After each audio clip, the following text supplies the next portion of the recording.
नमस्कार दोस्तों, scary story official में आप सबका स्वागत है। आज की कहानी की तरफ बढ़ने से पहले चैनल को सब्सक्राइब कर लीजिए और अगर कहानी अच्छी लगती है तो प्लीज़ लाइक एंड कमेंट करना मत भूलिएगा। दोस्तों, आज की कहानी बहुत ही ज़्यादा डरावनी है और ये अभी की नहीं, लगभग 50 साल पुरानी कहानी है। तो आप लोगों को ले चलते हैं आज से 50 साल पुराने एक ऐसे गाँव में जहाँ पर ऐसी भूतिया घटना हुई जो कि बहुत ही ज़्यादा खौफनाक थी। तो कहानी है मालती की। मालती और राजेश, इन दोनों की शादी की बातें चल रही थी। घर वाले बहुत खुश थे कि रिश्ता बहुत अच्छा है और अच्छे से शादी हो जाएगी तो ठीक है, क्योंकि ये लोग भी इतने अमीर नहीं थे। तो लड़की वालों ने अपनी तरफ से भरसक प्रयास किया कि सब कुछ मैं दूं, क्योंकि दहेज तो वैसे भी चलता ही था। पहले भी जो कम देते थे तो कोई ज़्यादा भी दे देते थे। लेकिन जब शादी का दिन आया तो वैसे तो मालती के घर वालों ने सब कुछ दिया ही था, लेकिन जब बारात दरवाजे पर आती है तो दूल्हे की तरफ से एक डिमांड आती है कि हमें तो साइकिल चाहिए। अगर साइकिल नहीं मिली तो हम दुल्हन को विदा कराकर नहीं ले जाएंगे। अब ये सुनते ही मालती के घर वाले तो एकदम चौंक जाते हैं कि पहले से इन्होंने बताया नहीं और हमारे पास इतने पैसे भी नहीं हैं कि अचानक से हम साइकिल जैसी चीज़ खरीद लें, क्योंकि उस वक्त साइकिल बहुत बड़ी चीज़ होती थी। अब मालती के पिताजी बहुत परेशान होते हैं, गांव वालों से कहते हैं, सबसे मदद मांगते हैं, लेकिन कोई भी मदद करने को तैयार नहीं था, क्योंकि उस वक्त इतने पैसे नहीं होते थे गांव में किसी के पास। लेकिन दूल्हा और उनके पिताजी वो अटके थे कि सिर्फ साइकिल जब मिलेगी तभी आगे फेरे होंगे। अब ये उनके हाथ पैर जोड़ते हैं, लेकिन वो लोग नहीं मानते हैं। तो कहते हैं ठीक है, आप शादी की रस्में आगे बढ़ाइए, मैं साइकिल का प्रबंध करता हूँ। किसी तरह जब गांव के कई लोगों ने मनाया तो उन लोगों ने कहा ठीक है, साइकिल आ जाए उसके बाद ही दुल्हन विदा होगी। शादी तो चलो हो जाएगी, लेकिन दुल्हन विदा तभी होगी जब साइकिल आ जाएगी। अब मालती के पिताजी पूरे गांव में पता करते हैं, लेकिन कुछ भी नहीं मदद हो पाती है। तभी एक आदमी बताता है कि हमारे पास के गांव में एक घर है जहां पर उनके यहाँ सेकंड हैंड साइकिल मिल जाएगी। अगर वो साइकिल आप खरीद लो तो इतने पैसे भी नहीं लगेंगे और वो एकदम पुरानी भी नहीं है, मतलब नई है, कुछ दिन की चली हुई है, तो ठीक रहेगा। अब ये कहते हैं चलो ठीक है, वैसे भी इतनी जल्दी में नई साइकिल रात में कहाँ हम लेकर आएंगे और पैसे भी नहीं है। तो ये तुरंत बैलगाड़ी से जाते हैं उस गांव में, और जिसके घर में थे उस घर में सिर्फ एक बुजुर्ग दंपति रहते थे। शायद उनके लड़के की वो साइकिल थी। तो ये लोग बस ज़्यादा पूछताछ नहीं करते हैं और उनसे बोलते हैं कि काका हमें साइकिल ख़रीदनी है क्योंकि हमारी लड़की की शादी है। अपनी पूरी प्रॉब्लम बताते हैं। तो वो कहते हैं ठीक है, ज़्यादा पैसे नहीं लेते हैं। पहले तो वो पैसे ही नहीं ले रहे थे, लेकिन इन्होंने कहा कि नहीं, हम फ्री में नहीं लेंगे। ये पैसे दे करके साइकिल अपनी बैलगाड़ी में लादते हैं और उसकी सफाई करके बस घर ले आते हैं। अब ये लोग बड़े खुश थे कि चलो फाइनली साइकिल मिल गई है, मेरी बेटी की शादी अच्छे से हो जाएगी। अब शादी की रस्में सारी हो गई थी और विदाई का समय आया। जैसे ही विदाई का समय आया तो गांव के लोगों ने उस साइकिल को बहुत अच्छे से सजा दिया था, जिससे कि लड़का भी खुश हो गया और उनके पिताजी भी। अब फाइनली विदाई भी हो गई और साइकिल लेकर दूल्हा चला गया। दूल्हा उसी साइकिल से गया था, ज़्यादा दूर गांव नहीं था उनका, 2 गांव छोड़कर था। तो उसी साइकिल से वो गया था, बहुत खुश था क्योंकि वही साइकिल मिली थी और उस समय साइकिल की बहुत वैल्यू होती थी। अब वहाँ पर लड़की का गृह प्रवेश होता है, सारी रस्में होती हैं। अब धीरे धीरे दिन बीतते गए और मालती भी अपने घर में बहुत खुश थी, राजेश भी बहुत खुश था। राजेश ने अभी तक वो साइकिल चलाई नहीं थी, बस बारात वाले दिन ही चलाई थी और उस दिन तो इतने सारे लोग थे उसके साथ साथ चल रहे थे, इसलिए कोई दिक्कत नहीं। तो राजेश कहता है कि मालती से कि चलो अब तो 1-2 महीने हो गए हैं, मैं तुम्हें तुम्हारे गांव साइकिल से ही ले चलता हूँ। मालती भी खुश हो गई, चलो अच्छा है, हम दोनों साइकिल से जाएंगे और अब तो अपना साधन है तो कोई दिक्कत भी नहीं है। अब राजेश आगे साइकिल में बैठता है और पीछे मालती।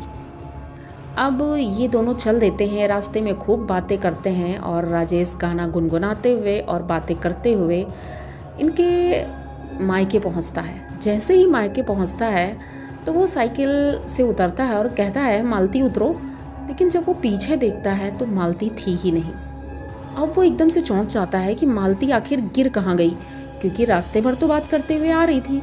ये तुरंत वापस अपनी साइकिल मोड़ता है और उनके मालती के पिताजी और पूरे घर वाले सभी लोग दरवाजे ही खड़े थे। वो लोग कुछ समझ पाते हैं कि उससे पहले ही राजेश तुरंत साइकिल मोड़ कर चल देता है। अब पूरे रास्ते ये देखते हुए आया, लेकिन मालती कहीं भी नहीं मिली। अब ये अपने घर पहुंचा। जब ये अपने घर पहुंचा तो उसने देखा मालती घर के अंदर घर के कामों में लगी थी। तो इसने पूछा कि तुम यहाँ कब आई, और तुम तो मेरे साथ चली गई थी ना। तो मालती ने कहा, आप मुझे लेकर गए ही कहाँ, आप तो अकेले ही चले गए थे, मैं तो तैयार गेट पर खड़ी ही थी, आप साइकिल लेकर तुरंत चले गए थे। अब राजेश कहता है, अगर तुम नहीं गई थी तो मैं रास्ते पर बातें किससे कर रहा था, तुम ही तो थी, बातें कर रही थी। लेकिन किसी को कोई बात समझ नहीं आई। अब वो दिन तो निकल गया। अब राजेश उस दिन तो कैंसिल कर देता है कि ठीक है, हम तुम्हें दूसरे दिन घुमाने ले जाएंगे। उस दिन शाम हो जाती है। दोनों काम करके थक गए थे, क्योंकि राजेश भी खेतों से काम करके आया था और मालती भी घर के कामों से थक गई थी। दोनों को नींद भी आ गई, क्योंकि गांव में सभी बहुत जल्दी सोते हैं। तो 9 बजे के आसपास ये लोग सो गए थे। तभी अचानक से उसे घंटी की आवाज़ आती है, जैसे साइकिल की कोई घंटी बजा रहा है। तो राजेश एकदम से उठता है। उसे डर था कि कहीं ऐसा तो नहीं है कि मेरी साइकिल कोई चुरा ले जाए। तो ये अपनी खिड़की से झांकता है तो उसका दरवाजे के बाहर जो बाउंड्री थी, बहुत बड़ा घर था। तो साइकिल वहीं एक किनारे खड़ी हुई थी, छप्पर के नीचे। तो उसने दूर से देखा कि साइकिल तो खड़ी है, लेकिन ऐसा लग रहा है साइकिल के पास कोई खड़ा है, 2 लोग खड़े हैं। ये बड़ी गौर से देख रहा था, लेकिन अंधेरा होने की वजह से कुछ दिख नहीं रहा था। तो ये अपनी टॉर्च लेता है और धीरे से अपने कमरे से बाहर निकलता है। कच्चा ही घर था। अपने कमरे से बाहर निकलता है और सोचता है कि आज इस चोर को मैं ज़रूर पकड़ लूँगा, क्योंकि ये 2-3 दिन से परेशान कर रहा है। कहीं ऐसा ना हो कि मेरी साइकिल चुरा ले जाए। अपना मेन गेट खोलता है और उसके बगल में ही एक लाठी रखी थी। उसने वो लाठी उठाई और बस दरवाजे के बाहर निकला। जैसे ही दरवाजे के बाहर निकला तो उसने देखा कि साइकिल स्टैंड पर लगी है और वहाँ पर कोई भी नहीं है। ये इधर उधर देखता है तो कोई भी दूर दूर तक नहीं दिख रहा था, पर इसने खिड़की से क्लियर देखा था कि वहाँ पर 2 लोग खड़े हैं। शायद कोई महिला थी और एक पुरुष था, लेकिन अब कोई नहीं दिख रहा था। और बाउंड्री इतनी ऊंची थी कि कोई फांद कर तो जा नहीं सकता, खास करके औरतें नहीं जा सकती फांद कर। तो ये इधर उधर देखता है। अब सोचते हुए वापस आ रहा था, तभी उसने दोबारा से घंटी की आवाज़ सुनी। अब ये पलट कर देखता है तो उस साइकिल के ऊपर एक आदमी बैठा है, सफ़ेद कुर्ता पैजामा में, जिसे देख करके अब राजेश बहुत ज़्यादा डर जाता है। और वो बस उसके पास जाना चाह रहा था, लेकिन तभी उसके पीछे से एक औरत दिखाई पड़ती है, जो कि बहुत ही ज़्यादा खौफनाक थी। ये तुरंत डंडा फेंकता है और अपने घर के अंदर जाता है, दरवाज़ा बंद करके बैठ जाता है। इसकी सांसें इतनी तेज तेज से चल रही थी कि मालती की नींद खुल जाती है। मालती पूछती है क्या हुआ है, तो ये बता भी नहीं पा रहा था। उसके बाद सुबह हो जाती है, सो जाते हैं ये मालती को कुछ भी नहीं बताता है, यहाँ तक कि घर में भी किसी को कुछ भी नहीं बताता है। अब दूसरे दिन सुबह ही साइकिल उठाता है और उसे किसी काम से किसी बगल वाले गाँव में जाना था, तो साइकिल से ही जा रहा था। लेकिन अचानक से पता नहीं ये साइकिल इतना धीमे चला रहा था, लेकिन साइकिल ऐसा लगा जैसे पीछे से कोई धक्का दे रहा है और इसकी साइकिल जा कर के एक खाई में गिर जाती है। इसको चोटें बहुत आती हैं, साइकिल भी थोड़ी बहुत टूट जाती है, उसका टायर टेढ़ा हो जाता है। अब ये परेशान था, साइकिल उठाता है और साइकिल की दुकान में ले जाता है, उसे सही करवाता है। उसके बाद अपनी भी मरहम पट्टी करवाता है। लेकिन अब पता नहीं क्यों उसे साइकिल से डर लग रहा था। उसे महसूस होता था कि उसकी साइकिल में उसके साथ भी कोई चलता है, कोई बैठा रहता है।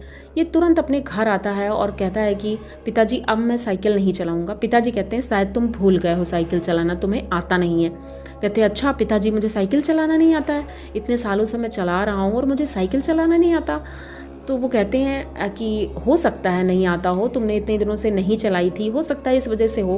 लेकिन जब 2-3 बार ऐसा होता है और रात को फिर से उस घंटी की आवाज़ को सुन करके राजेश इतना डर गया था कि दूसरे दिन सुबह ही वो सोच लेता है कि मैं ये साइकिल इनके ससुराल मतलब अपने ससुराल में वापस कर दूंगा।